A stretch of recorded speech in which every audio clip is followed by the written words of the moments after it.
మోకాళ్ళ నొప్పులండి విపరీతంగా ఉంటాయి. ఇప్పుడిప్పుడే వస్తున్న వాళ్ళు ఆ ఫీల్ తెలుస్తున్న వాళ్ళు కొంతమంది ఉంటే కొన్నేళ్లుగా బాధపడుతున్న వాళ్ళు ఉంటారు. వీళ్ళకి అసలు ఏమేమి ఆప్షన్స్ ఉన్నాయి, తగ్గించుకునే మార్గాలు ఏమైనా ఉన్నాయా? అసలు మోకాళ్ళ నొప్పులు వయసు రీత్యా వచ్చేదండి. అది ఒకసారి మోకాళ్ళ నొప్పులు వచ్చిన తర్వాత అశ్రద్ధ చేసేసి మనకు రోజు చేస్తున్న పనిలో పడిపోయి దాని గురించి పట్టించుకోకుండా ఒక 4 సంవత్సరాలు నెట్టేసి ఉన్న గుజ్జంతా కరిగిపోయి ఆ తర్వాత నొప్పులు భరించలేక డాక్టర్ గారి దగ్గరికి వెళ్తే డాక్టర్లు ఎక్స్రేలు తీసి దీంట్లో గుజ్జు పూర్తిగా అరిగిపోయింది, నీకున్న ఒకే ఒక ఆప్షన్ మోకాళ్ళ మార్పిడి ఆపరేషన్. అప్పుడు దానికి రెడీ అయిపోయి లక్షల్లో ఖర్చు పెట్టి మోకాళ్ళ మార్పిడి చేయించుకొని బతకడం ఒక ఆప్షన్.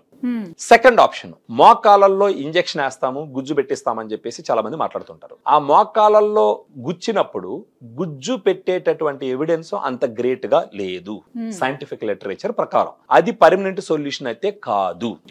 మూడో ఆప్షన్ చెప్తా, గ్రాండ్ వాక్ లాంటి ఒక సప్లిమెంట్ ని తీసుకొని, అంటే గుజ్జు అప్పుడప్పుడే కరగడం మొదలు పెట్టింది కాబట్టి తొడ ఎముక కాలు ఎముక ఒకదానికొకటి రాసుకొని నొప్పి రావడం జరుగుతుంది. ఈ సప్లిమెంట్ కూడా ఇది మోకాల్లో ఉండే గుజ్జుకి స్పెసిఫిక్ గా ఉపయోగపడేటటువంటి ఇంగ్రీడియంట్స్ దీంట్లో 8 ఉంటాయి. 7.5 గ్రామ్స్ పౌడర్ ఒక సాచెట్ లో. దీన్ని కనీసం 3 నుంచి 6 నెలల పాటు తీసుకుంటే అప్పుడు ఆ గుజ్జు పూర్తిగా కరిగిపోకుండా ఆపుతుంది. అంటే మీకు ఉన్న ఒరిజినల్ గుజ్జే.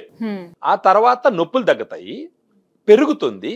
ఆపరేషన్ చేసుకోవాల్సిన అవసరం కొన్ని సంవత్సరాల పాటు ఉండదని ఎవిడెన్సెస్ చెప్తున్నాయి.